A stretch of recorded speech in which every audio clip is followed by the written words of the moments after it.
திராவிட முன்னேற்றக் கழகம் ஆட்சிக்கு வராமல் தடுக்க வேண்டும் என்று அமித்ஷாவும் மோடியும் பேசினால் தமிழ்நாட்டு மக்கள் கேட்டு விடுவார்கள் என்று கருதுகிற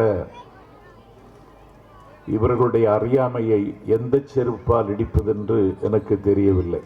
இப்பொழுது திராவிட முன்னேற்றக் கழகத்தினுடைய தலைவர் அவருடைய மகள் செந்தாமரை வீட்டில் 8 இடங்களில் ரெய்டு என்று காலை 9 மணியிலிருந்து இரவு 8 மணி வரை ரெய்டு நடத்துகிறார்கள்.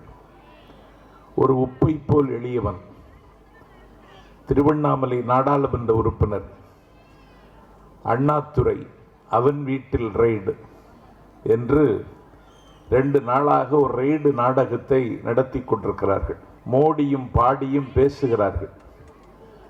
எடப்பாடி சொல்லுகிறான், தடுப்பூசிக்கு மருந்து கண்டுபிடித்ததே மோடி தான் என்கிறான். கண்டுபிடித்த டாக்டர்கள் இதை கேட்டு தற்கொலை செய்து கொண்டாலும் ஆச்சரியப்படுவதற்கு இல்லை. அதிமுகவை பாதுகாப்பதற்கு இன்றைக்கு மோடி முன்வருவதற்கு காரணம் அதிமுகவை அழிப்பதற்கு தான். ஒரு முதலமைச்சரை அவமானப்படுத்துகிறார்கள். அந்த முதலமைச்சர் அந்த நிகழ்ச்சியை நிராகரிக்கிறார். அப்பொழுதும் இவர்களுக்கு சூடு சொரணை வரவில்லை. இத்தனைக்கும் மம்தா பானர்ஜி கட்டியிருப்பது சேலை தான், எடப்பாடி பழனிசாமி கட்டியிருப்பது வேட்டி. நான் வேட்டி கட்டிய பழனிசாமிக்கு சொல்லுகிறேன், மம்தா பானர்ஜிக்கு ஒரு கடிதம் எழுதி அந்த சேலையை அனுப்ப சொல், நீ ஒரு நாளாவது உடுத்திப்பார், அப்போதாவது உனக்கு உணர்ச்சி வருகிறதா என்று பார்ப்போம். ஒரு புத்தக திருவிழாவில் ஆபிரகாம் லிங்கன் என்று சொல்லுவதற்கு ஆப் ஆப் ஆப் என்று சொல்லி ஆபிரகாம் லிங்கனுக்கு ஆப்பு வைத்த அறிவாளி இந்த அறிவாளி. பிறகு ஆல்பர்ட் ஐன்ஸ்டீன் ஆம்லெட் ஐன்ஸ்டீனாக மாறியதுதான் மிச்சம். இப்படி ஒரு தற்குறியை, ஒரு தப்பிலியை தமிழ்நாடு தாங்கிக் கொண்டிருக்கிறது. சட்டத்தை படிக்காமலே நான் ஆதரிக்கிறேன் என்றாய். இந்த நாட்டினுடைய குடிமக்களை சிறை வைப்பதற்கு மோடி திட்டமிடுகிறார். அவர் அதிபர் ஆக வேண்டும் என்று அவர் ஆசைப்படுகிறார். உன்னுடைய ஆசை தமிழ்நாட்டு மக்கள் ஒரு காலம் அங்கீகரிக்க மாட்டார்கள். 95 ரூபாய் பெட்ரோல், 90 ரூபாய் டீசல், காற்றில் கலந்து காணாமல் போவதுதான் கேஸ். போன தேர்தல் பிரச்சாரத்தில் மோடி பேசியது. ஏன் என்று கேட்டால் திமுக காரணம், காங்கிரஸ் காரணம் என்கிறார்கள். கல்யாணமாகி 6 வருடம் ஆகிவிட்டது, குழந்தை இல்லை. ஏண்டான்னு ஒரு தண்டை கேட்டால் அவன் சொன்னான், எதிர்த்து வீட்டுக்காரன் சரியில்லை என்று. தனக்கு குழந்தை இல்லாததற்கு எதிர்த்து வீட்டுக்காரன் சரியில்லை என்று சொன்னவனுக்கும் இந்த நாட்டினுடைய பிரதமருக்கும் ஏதாவது வித்தியாசம் இருக்கிறதா பாருங்கள். வடக்கில் தலை வைத்து படுக்காதீர்கள் என்றார் அண்ணா. இந்த பயல்கள் வாய் வைத்தே படுத்து கிடக்கிறான். ரொம்ப வருத்தமாக இருக்கிறது. நான் தமிழ்நாட்டினுடைய குடிமகன் என்று சொல்லவே எனக்கு கூச்சமாக இருக்கிறது. இனி காட்டி கொடுப்பவன் யார் என்று கேட்டால் எட்டப்பன் என்று எவனும் சொல்ல மாட்டான், எடப்பாடி என்று உலகம் சொல்லுகிற அளவுக்கு நாட்டையே காட்டி கொடுத்தார்கள். தான் சார்ந்த கட்சியை காட்டி கொடுத்தார்கள். தன்னை முதலமைச்சராக முடிசூட்டி பார்த்த சசிகலாவை காட்டி கொடுத்தார்கள். இப்படி காட்டி கொடுத்தே காலம் தள்ளக்கூடிய இந்த காலாவதியாகி போன பயில்களுக்கு இனிமேல் அன்னை தமிழ்நாட்டில் ஒரு இடமும் இல்லை என்பதை நாட்டு மக்கள் தீர்மானித்து விட்டார்கள். ஆகவே எடப்பாடிக்கு கொள்ளி தயாராகிவிட்டது என்பதைத்தான் இந்த புள்ளி விவரம் சொல்லிக் கொண்டிருக்கிறது. தேர்தல் பிரச்சாரம் உச்சக்கட்டத்தை எட்டியிருக்கிறது. வட இந்தியாவிலிருந்து நட்டாக்கள், அமித்ஷாக்கள், மோடிகள், யோகி ஆதித்யநாத்துகள் என்று ஒரு பெரிய சங் பரிவார் கும்பல் தமிழகத்தில் இறக்குமதி செய்யப்பட்டிருக்கிறது. திராவிட முன்னேற்றக் கழகம் ஆட்சிக்கு வராமல் தடுக்க வேண்டும் என்று அமித்ஷாவும் மோடியும் பேசினால் தமிழ்நாட்டு மக்கள் கேட்டு விடுவார்கள் என்று கருதுகிற இவர்களுடைய அறியாமையை எந்த செருப்பால் இடிப்பதென்று எனக்கு தெரியவில்லை. தமிழ்நாட்டு மக்கள் விழித்து கொண்டு விட்டார்கள் என்பதை 22,000 கிராம சபை கூட்டங்கள் நடத்தி கழகத்தின் தலைவர் அவர்கள் நிரூபித்தார். நான் மேடைக்கு தம்பி துளசி என்னை அழைத்து வருகிற பொழுது எனக்கு வந்த தகவல், ஸ்டாலின் தான் வர்றாரு, விடியல் தர போறாரு என்கிற அந்த பாட்டை இதுவரைக்கும் 5 கோடி பேர் கேட்டதாக புள்ளி விவரம் நமக்கு சொல்லுகிறது. ஆகவே எடப்பாடிக்கு கொள்ளி தயாராகிவிட்டது என்பதைத்தான் இந்த புள்ளி விவரம் சொல்லிக் கொண்டிருக்கிறது. யோகி ஆதித்யநாத் என்கிற உத்தரப்பிரதேசத்தின் முதலமைச்சர் கோவைக்கு வருகிறார். கோவைக்கு வந்த இடத்தில் ஊர்வலம் நடைபெறுகிறது. ஊர்வலத்தில் திட்டமிட்டு ஒரு கலவரச் சூழலை உருவாக்குகிறார்கள். கலவரம் செய்தும் காலித்தனம் செய்தும் அதிகாரத்தை கைப்பற்றியதுதான் RSSனுடைய நீண்ட வரலாறு. அதையெல்லாம் விரித்தும் விளக்கியும் பேசுவதற்கு எனக்கு நேரமில்லை. இந்த யோகி ஆதித்யநாத்தினுடைய ஆட்சியில் வருடத்திற்கு 59,445 வழக்குகள் பெண்களுக்கு எதிரான குற்றங்களை செய்தவர்கள் மீது இன்றைக்கு பதியப்பட்டிருக்கின்றன. ரேப் கேஸ், கற்பழிப்பு புகார்கள் மட்டும் ஆண்டு ஒன்றுக்கு 4,322 வழக்குகள், கற்பழிப்பு வழக்குகள் மட்டும். தினசரி 162 வழக்குகள் பெண்களுக்கு எதிராக இன்றைக்கு பதிவாகிக் கொண்டிருக்கின்றன. 2 மணி நேரத்திற்கு ஒரு பெண் பாலியல் வன்புணர்வுக்கு உத்தரப்பிரதேசத்தில் ஆளாக்கப்படுகிறாள். 2 மணி நேரத்திற்கு ஒரு பெண். 90 நிமிடத்திற்கு ஒரு முறை ஒரு சிறுமி பாலியல் வன்புணர்வுக்கு ஆளாக்கப்பட்டு உத்தரப்பிரதேசத்தில் கொல்லப்படுகிறார்கள். இது புள்ளி விவரம், நான் சொன்னதல்ல. ஒரு புகழ்பெற்ற ஆங்கில பத்திரிகையில் வந்த புள்ளி விவரத்தை தான் உங்களுக்கு சொல்லுகிறேன். இப்பொழுது அவர்கள் அதிகாரம் கையை விட்டு போகிறது என்பது தெரிந்துவிட்டது. இப்பொழுது திராவிட முன்னேற்ற கழகத்தினுடைய தலைவர் அவருடைய மகள் செந்தாமரை வீட்டில் 8 இடங்களில் ரெய்டு என்று காலை 9 மணியிலிருந்து இரவு 8 மணி வரை ரெய்டு நடத்துகிறார்கள். ஒரு உப்பை போல் எளியவன், திருவண்ணாமலை நாடாளுமன்ற உறுப்பினர் அண்ணாதுரை, அவன் வீட்டில் ரெய்டு என்று 2 நாளாக ஒரு ரெய்டு நாடகத்தை நடத்தி கொண்டிருக்கிறார்கள். மோடியும் பாடியும் பேசுகிறார்கள். எடப்பாடி சொல்லுகிறான், தடுப்பூசிக்கு மருந்து கண்டுபிடித்ததே மோடி தான் என்கிறான். கண்டுபிடித்த டாக்டர்கள் இதை கேட்டு தற்கொலை செய்து கொண்டாலும் ஆச்சரியப்படுவதற்கில்லை. என்னடா அக்கிரமம்! ஒருவனை புகழ்வதற்கு எல்லை வேண்டாமா?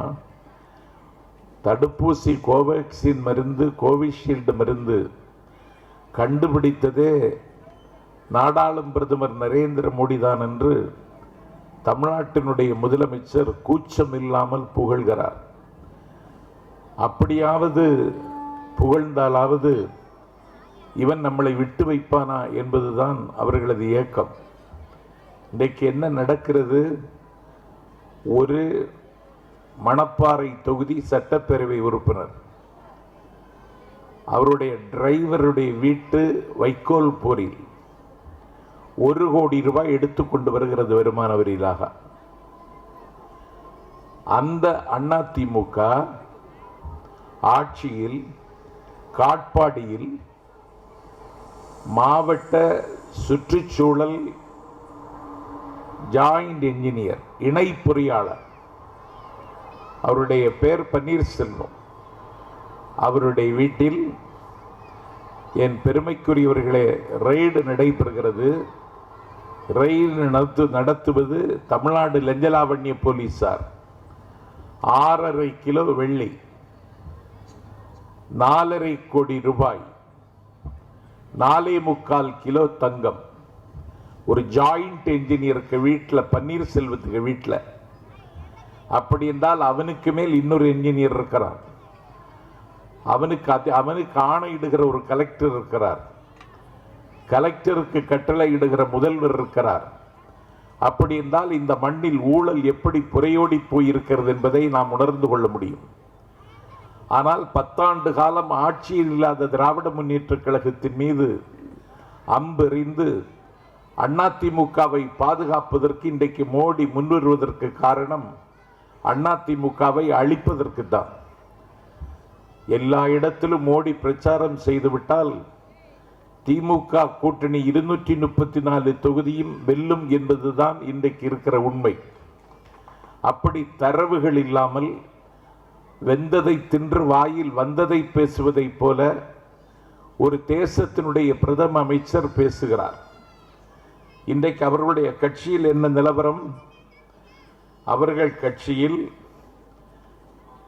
மிஸ்டு கால் கொடுத்து சேர்த்து பார்த்தார்கள். யாரும் மிஸ்டு காலில் சிக்கவில்லை. இப்பொழுது அவர்கள் கட்சியில் யாரை சேர்த்திருக்கிறார்கள்? புளியந்தோப்பு அஞ்சலை. அவள் யார்? தில்லையாடி வெள்ளைமையினுடைய தங்கையா? தலைநகர் சென்னையில் கள்ளச்சாராயம் காய்ச்சுகின்றவள். பல குற்ற வழக்குகள் அவள் மீது இருக்கிறது. புளியந்தோப்பு அஞ்சலை. கண்டிப்பு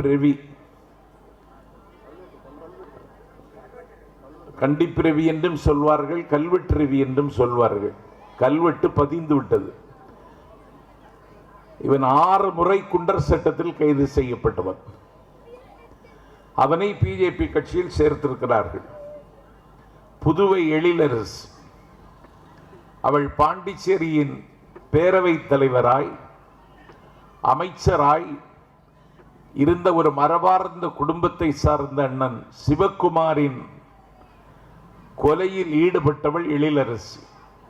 பாண்டிச்சேரியில் ஒரு தொகுதியில் வேட்புமனு தாக்கல் செய்கிறாள். அவள் குற்ற வழக்குகளை சரியாக குறிப்பிடவில்லை என்று அவளுடைய மனு நிராகரிக்கப்படுகிறது. சீர்காழி சத்யா கூலிப்படைக்கு தலைமை தாங்குகிறவன். உறுப்புகளுக்கு அவனுக்கு ரேட். இடது காலுக்கு இவ்வளவு, வலது காலுக்கு இவ்வளவு என்று கூலிக்கு கொலை செய்கிற சீர்காழி சத்யா.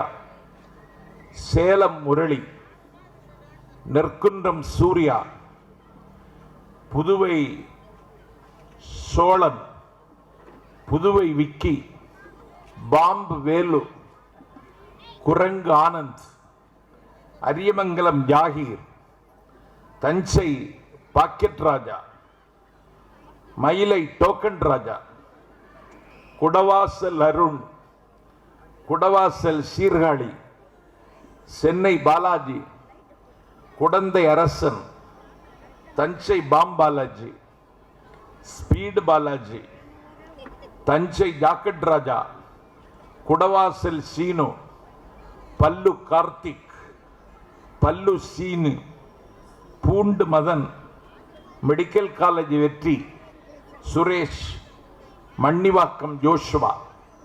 இவர்களெல்லாம் இந்தியாவின் விடுதலை போராட்டத்தில் காந்தியோடு சேர்ந்து உப்பு காய்ச்சியவர்கள்.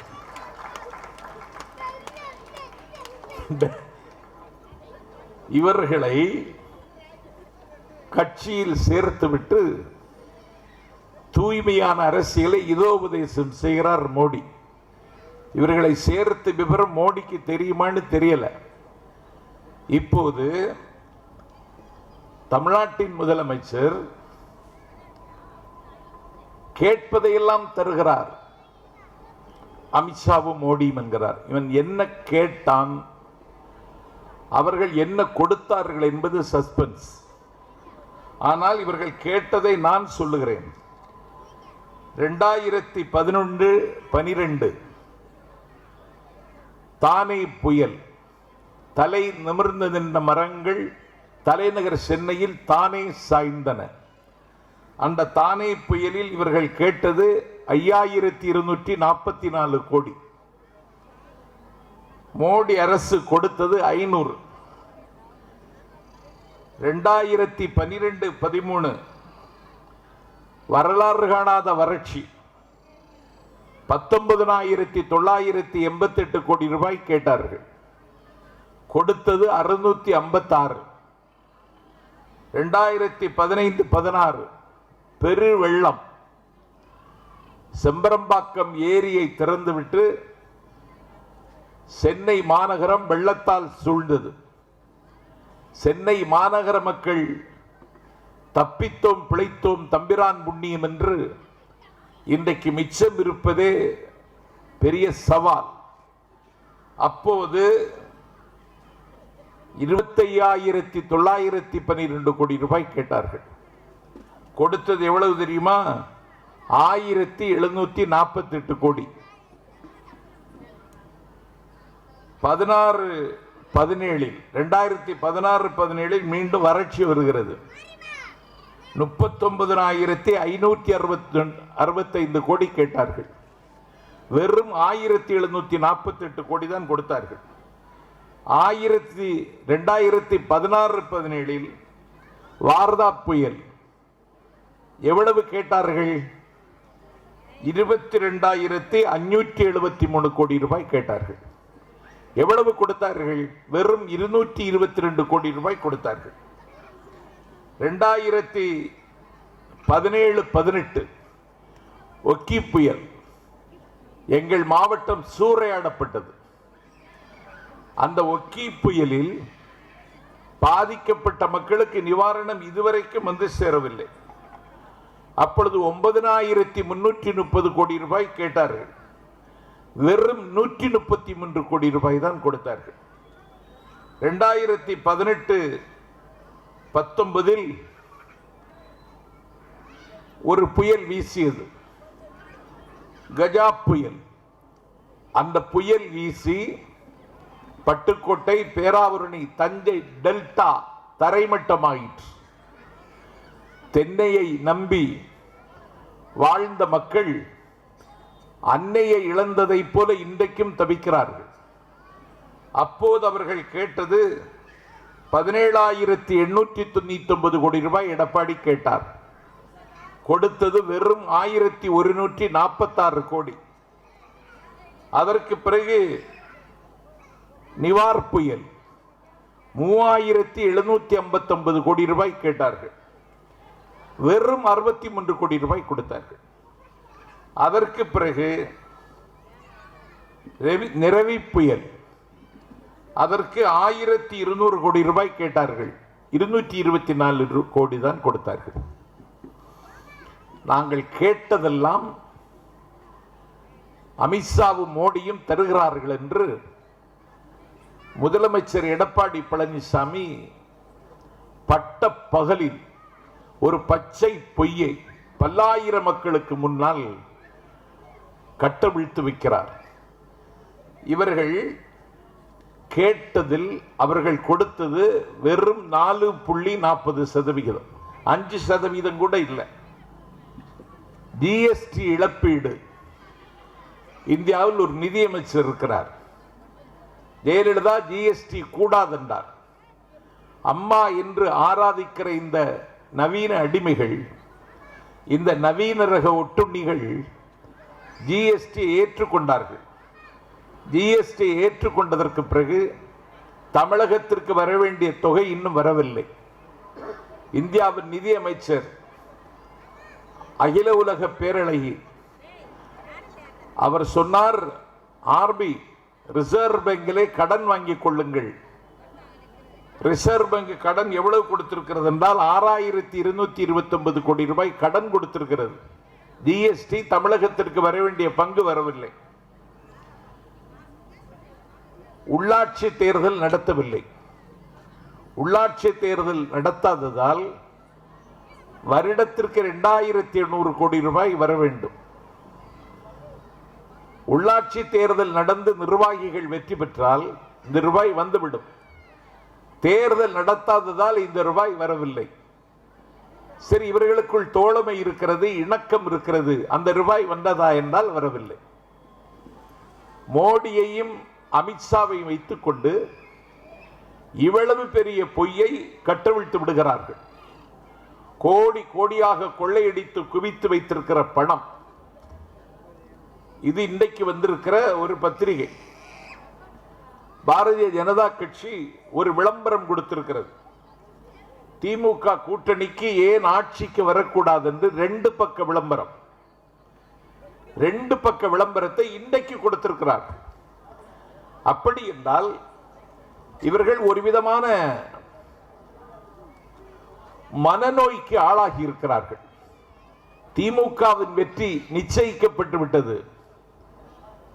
திராவிட முன்னேற்ற கழகத்தின் தலைவர் முதலமைச்சராக முடிசூட்டப் போவதை யாரும் தடுக்க முடியாது என்கிற நிலைமைக்கு தமிழகம் இன்றைக்கு வந்துவிட்டது.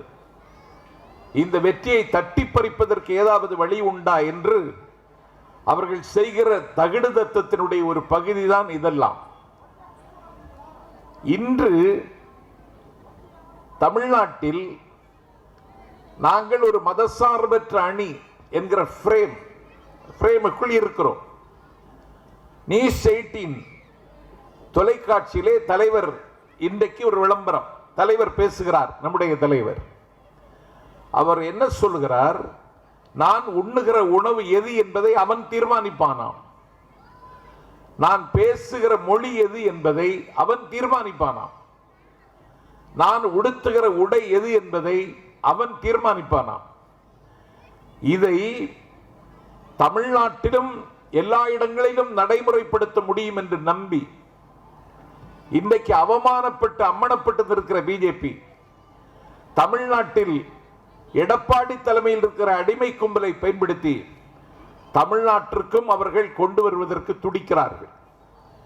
மிருக நியாயம் கூட இல்லாத இந்த மிலேச்சத்தனமான பாசிசத்தை வீழ்த்துவதற்கு தென்னகத்தில் திமுகவின் தலைவர் ஸ்டாலின் தலைமை தாங்குகிறார்.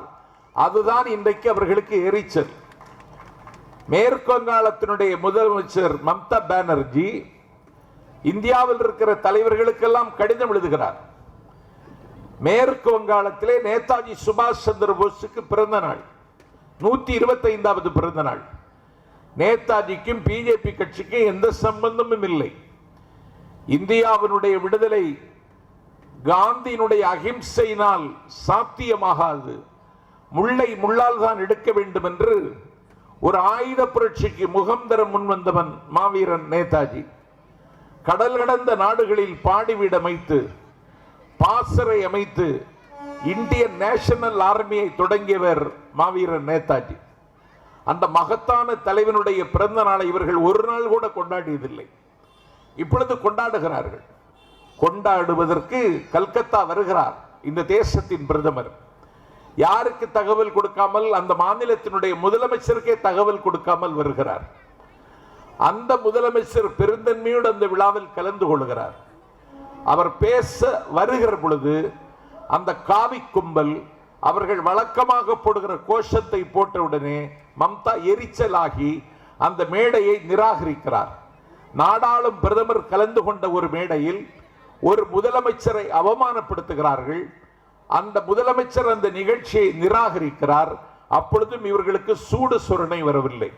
இத்தனைக்கும் மம்தா பானர்ஜி கட்டியிருப்பது சேலை தான், எடப்பாடி பழனிசாமி கட்டியிருப்பது வேட்டி.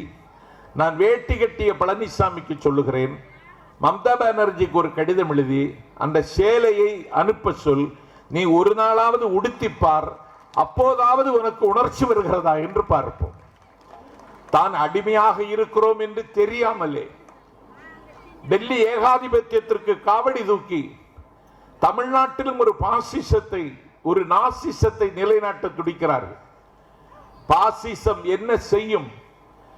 அன்றைக்கு ஆஷன் வைசியம் திறந்தவெளி சிறைச்சாலையில் 40 லட்சம் யூதர்களை கொன்று முடித்தான் ஹிட்லர்.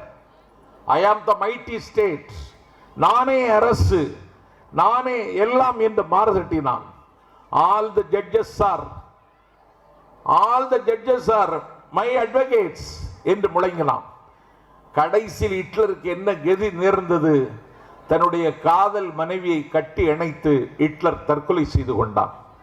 நாடாளும் பிரதமருக்கு நாஞ்சில் சம்பத் ஞாபகப்படுத்துவேன், ஹிட்லருக்காவது ஒரு மனைவி இருந்தார், அதுவும் இல்லாதவன் நீ. இதை இந்தியா ஏற்காது. சமூக நல்லிணக்கமும் சமய சகிப்புத்தன்மையும் தான் இந்தியாவினுடைய மூலபலம், இந்தியாவினுடைய ஜீவ ஊற்று. இந்த மூலபலத்தை இல்லாமல் ஆக்குவதற்கு இவர்கள் 1925 முயற்சிக்கிறார்கள். டாக்டர் அவர்கள் கேட்டார்கள், இந்தியாவினுடைய விடுதலைக்கு உனக்கும் ஏதாவது சம்பந்தம் உண்டாயிற்று?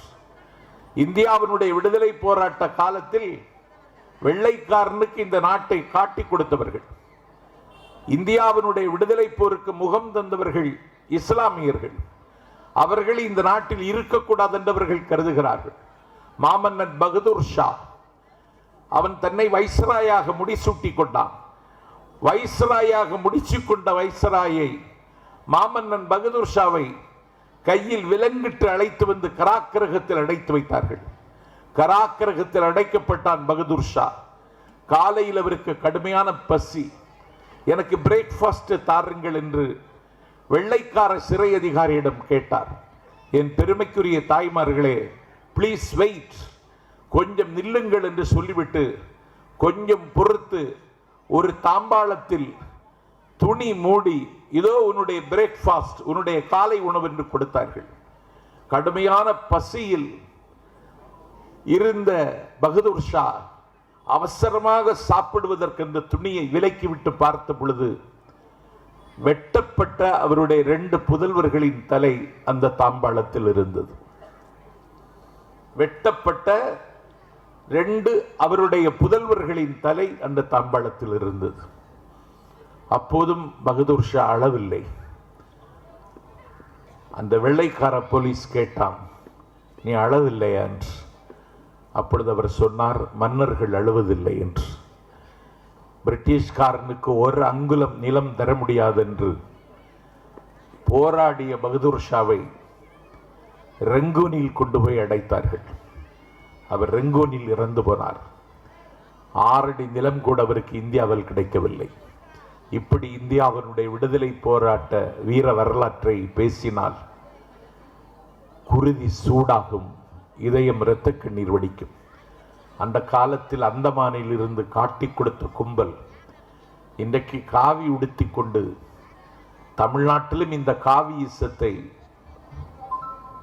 நிலைநிறுத்திவிட முடியும் என்று துடிக்கிறார்கள். ஒரு மிகப்பெரிய பாவம். அவர்களுக்கான வாசலை இவர்கள் திறந்து வைத்தது.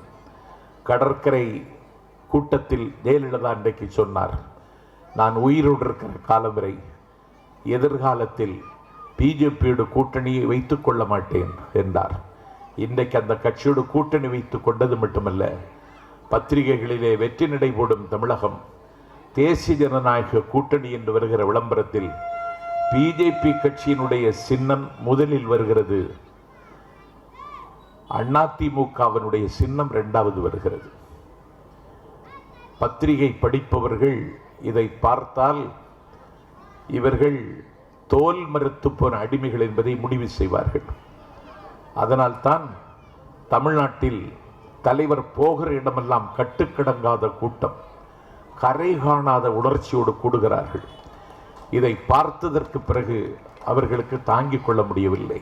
வேளை வரும், வெற்றி விரைந்து வரும், அது நாளை வரும், நமக்கே வரும், நம்முடைய தலைவர் முதலமைச்சராக போகிறார் என்கிற மகிழ்ச்சியில் திராவிட முன்னேற்ற கழகத்துக்காரன் ஒரு எந்தூசியாசம், ஒரு குற்றால குதூகலத்தில், உணர்ச்சியில், உற்சாகத்தில் ஓடி ஆடி வேலை செய்வான் என்று கருதினால் அவனுடைய ஓட்டத்தை தடுப்பதற்காகத்தான் இந்த ரெய்டு போன்ற ஈனத்தனமான காரியத்தை செய்கிறார்கள். ஆனால் திமுக தொண்டவன் விழிப்புணர்வு உள்ளவன். அவன் இதிலே ஏமாந்து விட மாட்டான் என்பதை விட இதை அவன் ஒரு பொருட்டாகவே கருத மாட்டான். நீ தன்னுடைய தலைவருடைய மகள், அவருடைய அன்பு மகளினுடைய வீட்டில் 30க்கும் மேற்பட்ட வருமான வரி அதிகாரிகள் முற்றுகையிட்டு ரெய்டு நடத்தி கொண்டிருக்கிற பொழுது அந்த தலைவன் அதற்காக கவலைப்படாமல் அப்போதும் லட்சக்கணக்கான மக்கள் மத்தியில் நின்று இந்த நாட்டின் அரசியல் மாற்றம் வர வேண்டும் என்பதற்கு பேசினான் என்றால் ஒரு ஆண்மை உள்ள தலைவனை திராவிட முன்னேற்ற கழகம் பெற்றிருக்கிறது. ஆகவே அடிமைகள் ஆட்சி நீடிப்பதற்கான வாய்ப்பில்லை. இன்றைக்கு இருக்கிற மிகப்பெரிய பிரச்சனை 127வது நாள் இன்றைக்கு டெல்லியில் விவசாயிகள் போராடி கொண்டிருக்கிறார்கள். இந்த வேளாண்மை சட்டத்தை கொண்டு வருவதற்கு முன்னால் ஒரு வேளாண்மை செய்யக்கூடிய விவசாயிடத்திலே நீ கலந்து பேசவில்லை. இந்தியாவின் எதிர்க்கட்சி காங்கிரஸ் பேசவில்லை. இந்தியாவின் 3வது பெரிய பிரதான கட்சி திராவிட முன்னேற்ற கழகம் கலந்து ஆலோசிக்கவில்லை. கொரோனா கோவிட்-19 என்கிற கொடிய வைரஸ் உங்கள் உயிரையும் என் உயிரையும் காவு கேட்டுக் கொண்டிருந்த ஒரு துயரம் கவிந்திருந்த காலகட்டத்தில் திடுத்திப்பென்று கொண்டு வந்து அதை நிறைவேற்றினார்கள். விவசாயிகள் இதை ஏற்க முடியாது, சட்டத்தை திரும்ப பெறு என்று சொல்லி இன்றைக்கும் 127வது நாளாக போராடுகிறார்கள். அவர்கள் டெல்லிக்குள் ஊடுருவ முயலுகிற பொழுது 17 அடி பள்ளம் சாலையில் தோண்டுகிறார்கள். எத்தனையோ புரட்சிகளை ஒரு மாணவனாக நான் இன்றைக்கும் படித்துக் கொண்டிருக்கிறேன். ஒரு போராட்டத்தை ஒடுக்குவதற்கு இப்படி ஒரு ஈனத்தனமான காரியத்தை உலகத்தில் எந்த சர்வாதிகாரியும் செய்ததில்லை. 17 அடி பள்ளத்தை துண்டினார்கள். விவசாயிகள் போராடுகிற இடத்தில் மின் இணைப்பை துண்டித்தார்கள். தண்ணீர் தர மறுத்தார்கள். அதையும் தாண்டி இணையத்தையே ரத்து செய்தார்கள். அதையும் தாண்டி அவர்கள் இன்றைக்கு போராடி கொண்டிருக்கிறார்கள். நடு ரோட்டில் சமைத்து கொத்தி தின்னுகிற குளிரையும் தாங்கிக் கொண்டு இன்றைக்கு கொளுத்துகிற வெயிலையும் அனுபவித்துக் கொண்டு சட்டத்தை திரும்ப பெறுகிற வரை எங்கள் போராட்டம் நிற்காது என்றவர்கள் சொல்லுகிறார்கள். அந்த சட்டத்தை முந்தி ஆதரித்தவன் தமிழ்நாட்டின் முதலமைச்சர் எடப்பாடி. சட்டத்தை படிக்காமலே ஆதரிக்கிறார். படிக்க தெரியாது என்பது 2வது விவகாரம். இவனுக்கு ஆபிரகாம் லிங்கனே இன்னும் வரவில்லை. ஒரு புத்தக திருவிழாவில் ஆபிரகாம் லிங்கன் என்று சொல்லுவதற்கு ஆப் என்று சொல்லி ஆபிரகாம் லிங்கனுக்கு ஆப்பு வைத்த அறிவாளி இந்த அறிவாளி. ஆல்பர்ட் ஐன்ஸ்டீன் என்கிற சயின்டிஸ்ட் பேரை சொல்ல வரவில்லை. அதற்கும் தடுமாறி பிறகு ஆல்பர்ட் ஐன்ஸ்டீன் ஆம்லெட் ஐன்ஸ்டீனாக மாறியதுதான் மிச்சம். இப்படி ஒரு தற்குறியை, ஒரு தப்பிலியை தமிழ்நாடு தாங்கிக் கொண்டிருக்கிறது. சட்டத்தை படிக்காமலே நான் ஆதரிக்கிறேன் என்றாய். நான் இந்த அரசு அகற்றப்பட வேண்டும், என்னுடைய நண்பன் மாசு சைதாப்பேட்டையில் சரித்திரம் படைக்க வேண்டும் என்று சொல்லுவதற்கு காரணம், இந்த வேளாண்மை மசோதா நாடாளுமன்றத்தில் நிறைவேற்றப்பட்டதென்றால் மோடி மட்டும் காரணமல்ல, எடப்பாடியும் காரணம். இவர்கள் ஆதரவு கொடுத்ததனால் தான் அந்த மசோதா நிறைவேறியது. இன்றைக்கு உலக அரங்கில் இதற்கு மிகப்பெரிய கண்டனங்கள் எழுந்து கொண்டிருக்கின்றன. உலகத்தின் புகழ்பெற்ற பாடகி அவள், இன்றைக்கு அவளை ட்விட்டரில் பின்பற்றுகிறவர்கள் மட்டும் 10 கோடி பேர். 10 கோடி பேர் இதற்கு உலகத்தில் கண்டனம் தெரிவிக்கிறார்கள். எடப்பாடி சொல்லுகிறான், மோடியினுடைய புகழ் ரொம்ப வானம் அளவுக்கு போய்கொண்டிருக்கிறது என்று. அந்த பாப்பு பாடகியை பின்பற்றி, ரிஹானா அவள் பெயர், அவள் கண்டனம் தெரிவிக்கிறாள். 10 கோடி பேர் பின்பற்றுகிறார்கள். கிரேட்டா, அமெரிக்காவின் அதிபர் ட்ரம்பின் தூக்கத்தை கலைத்த கிரேட்டா, அவள் கண்டனம் தெரிவிக்கிறாள். அவள் மீது இன்றைக்கு இவர்கள் வழக்கு பதிவு செய்கிறார்கள். என் பெருமைக்குரியவர்களே, குடியுரிமை திருத்த சட்டம், ஒரே சட்டத்தில் இந்த நாட்டில் இருப்பவனை நாடற்றவனாக ஆக்க முடியும் என்பதுதான் அந்த சட்டம். அஸ்ஸாம் மாநிலத்தில் 19 லட்சம் பேர் நாடற்றவர்களாக மாறினார்கள். இந்தியாவின் ஜனாதிபதியாக கொலுவிருந்த ஃபக்ருதீன் அலி அகமதினுடைய குடும்பம் குடியுரிமை இல்லாமல் இன்றைக்கு தத்தளிக்கிறது. நாடு முழுக்க ஹிட்லர் கேம்பு வைத்தது மாதிரி எல்லா இடங்களிலும் கேம்பு வைத்து இந்த நாட்டினுடைய குடிமக்களை சிறை வைப்பதற்கு மோடி திட்டமிடுகிறார். ஒரே நாடு, ஒரே நாடு, ஒரே டாக்ஸ், ஒரே கல்ச்சர், ஒரே லாங்குவேஜ் என்ற சிமிழுக்குள் இந்தியாவை அடைத்து அவர் அதிபர் ஆக வேண்டும் என்று அவர் ஆசைப்படுகிறார். உன்னுடைய ஆசை தமிழ்நாட்டு மக்கள் ஒரு காலம் அங்கீகரிக்க மாட்டார்கள். ஒரே நாடு, ஒரே டாக்ஸ் என்று சொல்லுகிற நீ பெட்ரோல் டீசலுக்கு மட்டும் ஏன் அந்த ஒரே நாடு ஒரே டாக்ஸிலே பெட்ரோல் டீசலுக்கு ஏன் வரி போடுகிறாய்? மாநில அரசும் போடுகிறது, மத்திய அரசும் போடுகிறது. பயங்கரவாதம் காலூன்றி இருக்கின்ற பகை பாராட்டுகிற பாகிஸ்தானில், ஒரு இராணுவத்தினுடைய பிடியில் சிக்கி திணறுகிற மியான்மரில், என் காலடியில் கிடக்கின்ற ஒரு போரில் ரணமாகி போன இலங்கையில், காலிஸ்தான் பயங்கரவாதிகளால் அழிந்து கொண்டிருக்கிற சொர்க்கம் ஆப்கானிஸ்தானில் இந்தியாவில் விற்பதை விட பெட்ரோல் டீசல் விலை குறைவாக இருக்கிறது. உலக புகழ்பெற்ற தலைவர் மோடியின் ஆட்சியில் 95 ரூபாய் பெட்ரோல், 90 ரூபாய் டீசல். காற்றில் கலந்து காணாமல் போவதுதான் கேஸ். போன தேர்தல் பிரச்சாரத்தில் மோடி பேசியது. இதை ஒரு சிமிழுக்குள் அடைத்து இவ்வளவு ரூபாய்க்கு விற்க வேண்டுமா? 350 ரூபாய்க்கு விற்றதற்கு குறை சொன்னார் மோடி. இன்றைக்கு 950 ரூபாய்க்கு விற்கிறார்கள். காற்றில் கலந்து காணாமல் போகிற கேஸ் ஒரு சிமுளுக்குள் அடைத்து 950 ரூபாய்க்கு விற்கிறாய். ஏன் என்று கேட்டால் திமுக காரணம், காங்கிரஸ் காரணம் என்கிறார்கள். கல்யாணமாகி 6 வருடம் ஆகிவிட்டது, குழந்தை இல்லை. ஏண்டான்னு ஒரு தண்டை கேட்டால் அவன் சொன்னான், எதிர்த்து வீட்டுக்காரன் சரியில்லை என்று. தனக்கு குழந்தை இல்லாததற்கு எதிர்த்து வீட்டுக்காரன் சரியில்லை என்று சொன்னவனுக்கும் இந்த நாட்டினுடைய பிரதமருக்கும் ஏதாவது வித்தியாசம் இருக்கிறதா பாருங்கள். ஆட்சியில் இருப்பது நீ, அதிகாரத்தில் இருப்பது நீ, உத்தரவு போடுகிறவன் நீ, ஆணையிடுகிற இடத்தில் இருக்கிற நீ. இதை கட்டுப்படுத்த கூட உனக்கு வழி தெரியவில்லை. பன்னாட்டு பகாசு கம்பெனிகளுக்கு இந்தியாவை தாரை வார்த்து கொடுத்துவிட்டு இந்தியாவில் உழைக்கக்கூடிய மக்களை சுரண்டுகின்ற ஒரு ஆட்சி இந்தியாவில் நடைபெற்று கொண்டிருக்கிறது. அந்த ஆட்சிக்கு காவடி தூக்குகிற பாவத்தை எடப்பாடி கும்பல் செய்து கொண்டிருக்கிறது. வடக்கில் தலை வைத்து படுக்காதீர்கள் என்றார் அண்ணா. இந்த பயல்கள் வாய் வைத்தே படுத்து கிடக்கிறான். ரொம்ப வருத்தமாக இருக்கிறது. இதுதான் தமிழ்நாடா? நான் தமிழ்நாட்டினுடைய குடிமகன் என்று சொல்லவே எனக்கு கூச்சமாக இருக்கிறது. I belong to Dravidian stock. I am proud to call myself a Dravidian. நான் திராவிட பாரம்பரிய களஞ்சியத்தில் இருந்து வந்திருக்கிறேன். என்னை ஒரு திராவிடன் என்று சொல்லிக் கொள்வதில் நான் பெருமைப்படுகிறேன் என்று அகிலம் அளந்த பண்டித ஜவஹர்லால் நேருவுக்கு முன்னால் நாடாளுமன்றத்தினுடைய சன்னிதானத்தில் பேசியவன் அண்ணா. அந்த அண்ணாவினுடைய படத்தை கொடியில் போட்டுக் கொண்டிருக்கிற அதிமுகவினுடைய ஒரே ஒரு ரெப்ரசன்டேட்டிவ் ரவீந்திரநாத், துணை முதலமைச்சருடைய மகன், வாஷிங்டனில் நின்று கொண்டு சொல்லுகிறான், ஐ ஆம் ஃப்ரம் மோடி லேண்ட். நான் மோடி லேண்டில் இருந்து வருகிறேன், மோடி நாட்டில் இருந்து வருகிறேன் என்று வாஷிங்டனில் நீ போய் நின்று பேசுகிறான் என்றால், இப்படி காட்டி கொடுக்கிற காரியத்தை தான் அந்த கட்சி இன்றைக்கு செய்து கொண்டிருக்கிறது.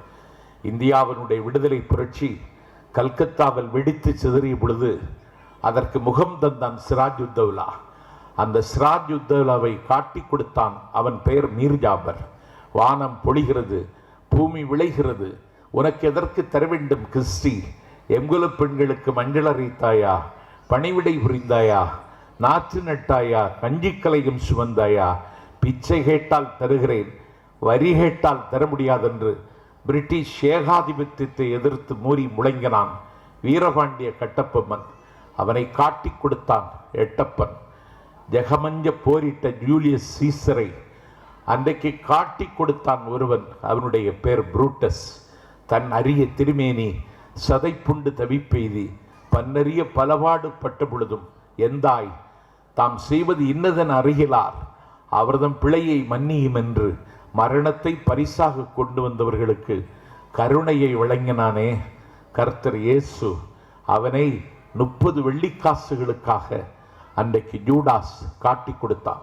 காட்டி கொடுத்தவர்களின் வரலாறு உலகத்தில் எல்லா நாடுகளிலும் இருக்கின்றது.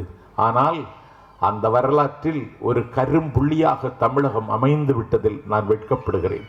இனி காட்டி கொடுப்பவன் யார் என்று கேட்டால் எட்டப்பன் என்று எவனும் சொல்ல மாட்டான், எடப்பாடி என்று உலகம் சொல்லுகிற அளவுக்கு நாட்டையே காட்டி கொடுத்தார்கள். தான் சார்ந்த கட்சியை காட்டி கொடுத்தார்கள். தன்னை முதலமைச்சராக முடிசூட்டி பார்த்த சசிகலாவை காட்டி கொடுத்தார்கள். இப்படி காட்டி கொடுத்தே காலம் தள்ளக்கூடிய இந்த காலாவதியாகி போன பயில்களுக்கு இனிமேல் அன்னை தமிழ்நாட்டில் ஒரு இடமும் இல்லை என்பதை நாட்டு மக்கள் தீர்மானித்து விட்டார்கள். நாட்டு மக்கள் அந்த முடிவுக்கு வந்து நாளாயிற்று. காலம் விரைகிறது. ஒரே ஒரு செய்தியை சொல்லுகிறேன். கவிஞன் வைரமுத்து ஒரு கவிதை சொன்னான், சொல்லதிகாரம். அதில் 2 கண்ணியை முடித்துவிட்டு கடைசி கண்ணியை முடிக்கிற பொழுது எல்லோரும் கேட்ட வார்த்தைகள் என்று முடிப்பான். அந்த கவிதையை உங்களுக்கு நினைவூட்டுகிறேன்.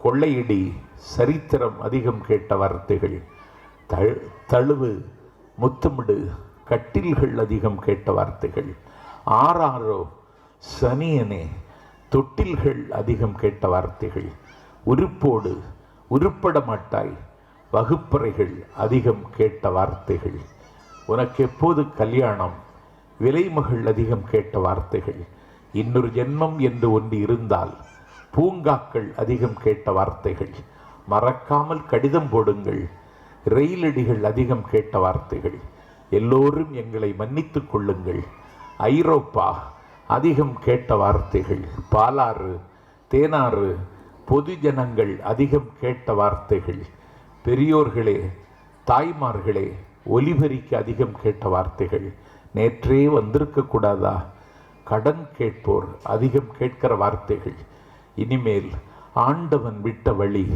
மருத்துவமனைகள் அதிகம் கேட்ட வார்த்தைகள்.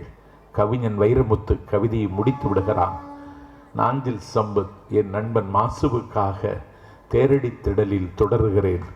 இப்பொழுது அதிகம் கேட்கிற வார்த்தைகள் அன்னை தமிழகத்தின் அடுத்த முதல்வர் மு.க. ஸ்டாலின் என்பதுதான் அதிகம் கேட்கிற வார்த்தைகள். அந்த அதிகம் கேட்கிற வார்த்தைகளுக்கு எந்த ஊனமும் ஏற்பட்டு விடாமல் சைதை தொகுதி சரித்திரம் படைக்க வேண்டும் என்று நான் விளைகின்றேன். எல்லா தரவுகளையும் எல்லா நிலவரங்களையும் சரியாக உள்வாங்கிக் கொண்டு எப்போதும் முப்போதும் கடமையாற்றக்கூடிய ஒரு கர்மயோகியின் பெயர் மாசு. அவன் வென்றாலும் வீழ்ந்தாலும், களத்தில் நின்றாலும் நிற்காவிட்டாலும், சைதாப்பேட்டை தொகுதி மக்களின் சுகதுக்கங்களை தீர்மானிப்பது மாசுவுக்குத்தான் வேலை என்று அவன் இருந்திருக்கிறான். நீங்கள் வெற்றி பெற செய்யாத காலகட்டத்திலும் கூட அவன் இந்த தொகுதி குலைப்பதிலே ஒரு பங்கும் குறை வைக்கவில்லை.